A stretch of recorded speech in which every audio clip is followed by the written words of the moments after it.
Barry Bennett joins us. He is informal advisor to Donald Trump. Barry, are you with us? I am. Sorry about that. Good to see you. Sorry about that. Your comments on Mr. Peake's commentary on NATO. Well, you know, I mean, everything has to modernize. The days of a large tank invasion of Europe are probably gone.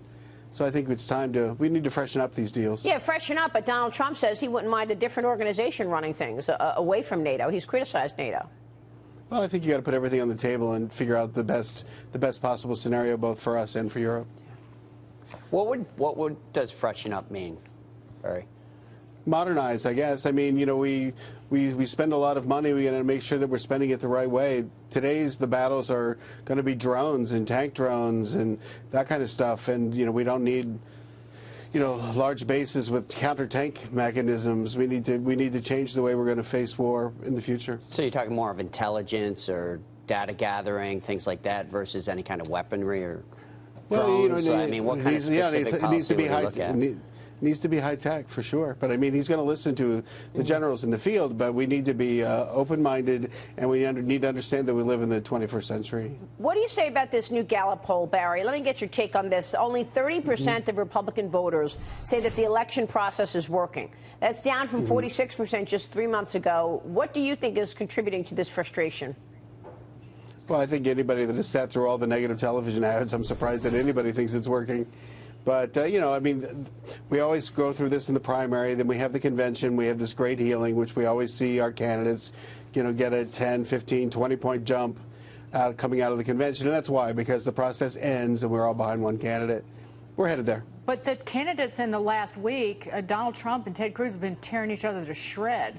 And certainly I'll point to Fred Dickers, a well-known writer at the New York Post, and he was pointing to at least some Trump supporters, loyal Trump supporters in New York, are just concerned that we're not seeing a more presidential Donald Trump. Is that going to change, and soon? Oh, yeah. I mean, it happens naturally, but, yeah, you will see that happen as we move beyond the primary process, beyond the he said, she said, they said, we said kind of thing, and we start talking about the issues, and we start talking about... Why would that change? I mean, we could have been talking about the issues this whole time. I mean, a lot of people bring up the issues. I think people are desperate for content on the issues. So why do you think Donald Trump would change his tone now? Well, I mean, Donald Trump is responding to a lot of accusations that are made about him by different groups and candidates, and that's kind of controlling the press cycle right now.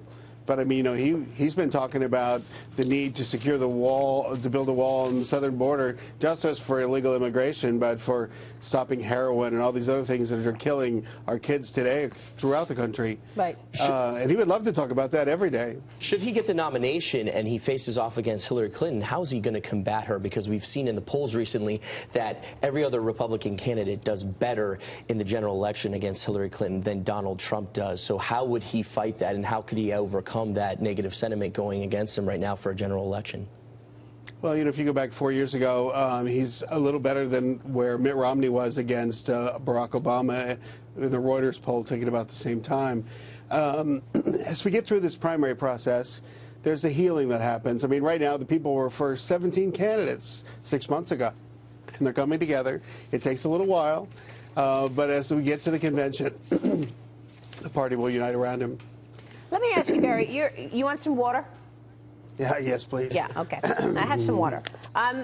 Let me ask you, you call yourself an informal advisor to Donald Trump, Barry. What does that mean? What are you advising Donald Trump on? Primarily, right now, I'm focusing on delegate strategy through the convention process. Okay. And what is the advice?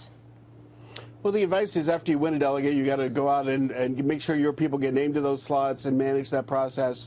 Talk to the unbound delegates, talk to the RNC members. You know, the smartest thing we can do is get to 1237 as fast as we can, and that's what we're doing. All right, we will leave it there. We'll be watching, Barry. Good to have you on the program this morning. Thanks so much. Thank you. Barry Bennett joining us there. Up next.